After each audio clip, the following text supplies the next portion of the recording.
I'm starting today a little bit differently. I purchased a piece of M2 tool steel in order to make a scraper to get down deep in the bottom of a can slip. The problem is this tool is too thin to use as a scraper, especially deep in. It's about half the thickness of what I really want. I ordered the right piece of steel, but I'm not going to let this go to waste. Stick around, I'm going to make a captive ring tool. The first thing I need to do is clean it. It's covered in a Cosmoline type grease in order to prevent rust, which is great for shipment, but not great for handling it. So I'll use a little mineral spirits and just wipe it down. Next up is design. I'm not going based off of anything extremely scientific here. I will say that I have more than enough steel for a captive ring tool, and then I think I'm going to make a parting tool with the other end. So the first thing I'm going to do is mark it to split it. 300 millimeters long, or just under a foot. In fact, 11 and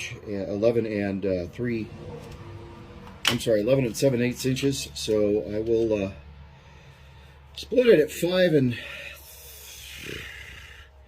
I'll split it 5.5 here, and use the other side to make a parting tool.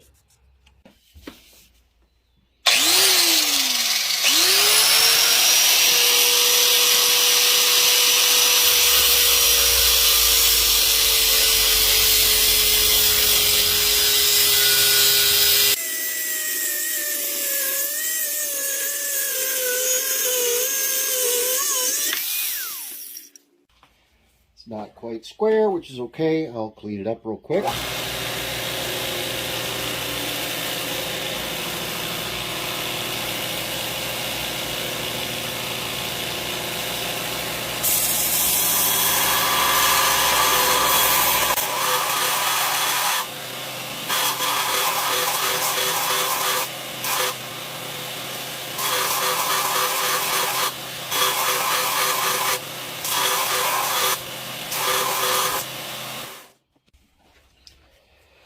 Next, I want to, first of all, thin this out a little for a handle. Probably need about 2 inches. Mark that there. That's going to be the depth of my handle. And then I think it only needs to be about 3/8 of an inch wide. Use a little straight edge here. I realize this is not exactly what this tool is for, but it will work. And we'll eyeball that.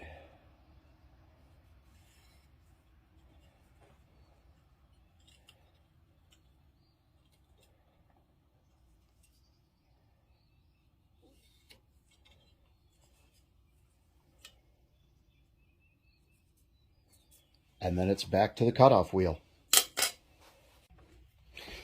So the original tool piece of steel wasn't completely square, which is okay. Actually kind of fits into what I want to do, because like I said, I'm going to turn this into a captive ring tool. So I've got to take away the shoulder here, and then I'm going to sit and very carefully, using a disc on the Dremel, put the cutting ring in. So I'm going to take that off with the cutoff wheel, and then the rest is going to be sitting down using the Dremel and doing it a little bit at a time by hand. I'll also clean up the end and sand it, and get the little sharp edges off and things like that, because this is the cutting surface. That's what it really needs to be sharp, and that's what I need to focus on.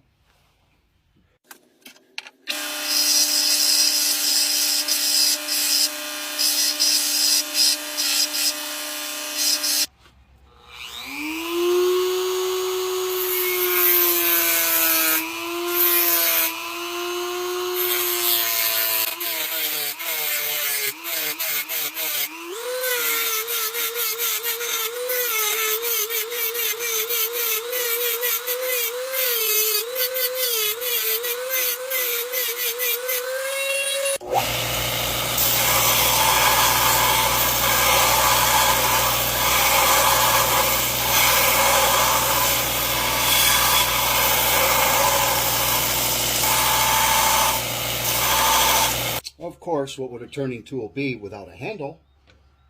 Good thing I happen to have this piece of cherry laying around.